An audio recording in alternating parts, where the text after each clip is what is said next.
Cuando estaba Peña Nieto en el gobierno, Diego Fernández era legislador y él, como estrategia política, se opuso, o más bien extorsionó, es la palabra correcta porque no se va a oponer a actos de corrupción, al contrario, a él ese tipo de actos le gustan, pero él intentó extorsionar a través de Ricardo Anaya también, y López Obrador presenta las pruebas.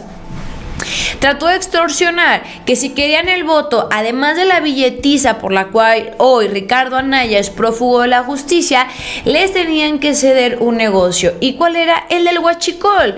El de huachicol en ciertas áreas estratégicas como la del aeropuerto, donde, bueno, pues era evidente que la autoridad no iba a buscar ahí, o por lo menos no la autoridad en ese momento. Hoy ya López Obrador llega al gobierno y, bueno, comienzan a revisar esta información, porque al final no dejan de ser fugas de dinero. Ahora, ¿qué tiene que ver Carstens en todo esto? Carstens fue de los primeros, mi querida familia, en coordinar la estrategia de la salida del flujo de dinero del huachicol, porque tan solo una torre de Pemex, antes de que llegara López Obrador, era destinada única y exclusivamente para el robo de combustible, para que los políticos se llenaran los bolsillos de lana. Vamos a escuchar y dice así. Y todos los gobernadores esperando, ¿no?, cómo iba a ser la entrega. Y aparece Carstens, que era subsecretario de Hacienda, y empieza a hablar y dice, pues sí, hay un excedente, ¿no?, de 12,000 millones, pero tenemos que descontar lo que se roban de combustible. O sea, estaba contabilizado ya lo del huachicol. Y se calculaba, estoy hablando del 2002, 2003, en ese entonces, en 9,000 millones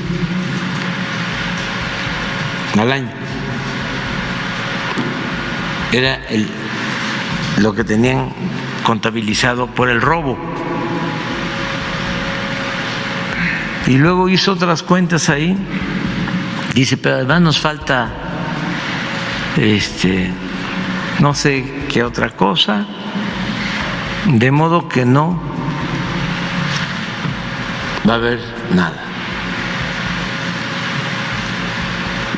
Y ahí está vivo todavía el que era gobernador de Chihuahua, Patricio Martínez, que es bastante. Bueno, pues ahí López Obrador habla o relata cómo desde tiempos atrás ya tenían contabilizado, sí sabían cuánta lana se robaba del huachicol porque lo tenían registrado. Nada más que era algo cínico, asqueroso, y vemos cómo sigue saliendo esta pus amarilla, asquerosa de corrupción por parte de esta oposición. Ahora, aquí tenemos que el revelador estudio sobre el origen del huachicol desde el sexenio de Carlos Salinas de Gortari. Y aquí hay algo que me llama mucho la atención. Desde que estaba Salinas de Gortari se empezó a ordeñar los ductos de Pemex y se comenzó a literal extraer o acabarse la gallina de los huevos de oro. Afortunadamente llegó López Obrador y las cosas y la historia cambió para Pemex a tal grado de que la transformó y hoy es una empresa bastante rentable que ya quisieran muchos y que nos ha ayudado inclusive Pemex a salir adelante en medio de esta crisis. Lo interesante es que el huachicol se cambia o se transforma con la llegada de los panistas y esto es muy importante. Digamos que con el priismo el huachicol pues todavía se manejaba en la informalidad, ¿no? O sea, para que me entiendan.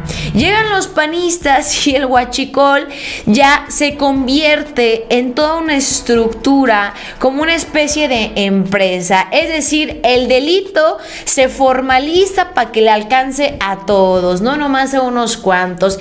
Ellos llegaron a modernizar, a reinventar, a hacer redituable ya formalmente el delito del huachicol. Tenemos que el huachicol viene desde Salinas de Gortari y con Cedillo. Empieza a crecer durante la industria. Con Fox empieza la modalidad de la toma clandestina. Con Calderón inicia la incorporación de grupos criminales de estupefacientes, y con Peña Nieto llega la gente de las comunidades. Bueno, pues aquí vemos que cada una de estas ratas pues puso su granito de arena para hacer esto todo un monstruo, que cuando llegó López Obrador dijo: si no atacamos el huachicol no vamos a poder levantar a Pemex, porque son millones de pesos los que se pierden en robo de combustible, y que es un dinero que para nosotros es importante. Ahora, a mí me interesa mucho la llegada de Fox, porque Fox, hagan de cuenta que lo industrializó. ¿Qué quiero decir con la industrialización, mi querida familia?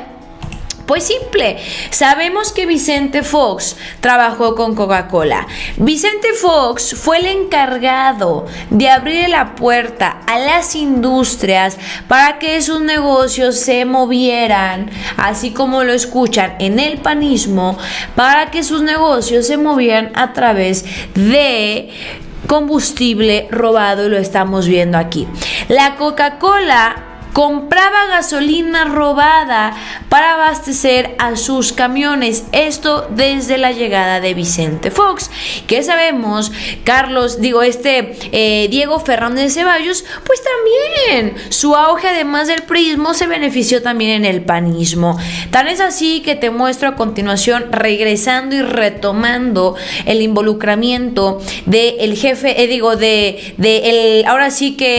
jefe de los priistas, Salinas de Gortari, cómo le empezó a dar poder a el Barbas Piojosas. Bueno, pues tenemos que Diego Fernández de Ceballos fue el abogado de el mismo Carlos Romero de Champs cuando lo señalaron de ser un huachicolero, porque estaban involucrados en lo mismo, en esta torre de Pemex que se dedicaba nada más a ordeñar ductos de Pemex, que lo estamos viendo y que no es coincidencia. Además, tú como abogado, ¿cómo te prestas a defender a un delincuente? Yo sé que todos seamos delincuentes o lo que ustedes quieran, y que sean culpables y lleguen a un juzgado, pues tienen la Constitución los respalda de tener un abogado, ¿sí? Pero ¿cómo te prestas, siendo un abogado de renombre, a defender algo así tan sucio y tan descarado?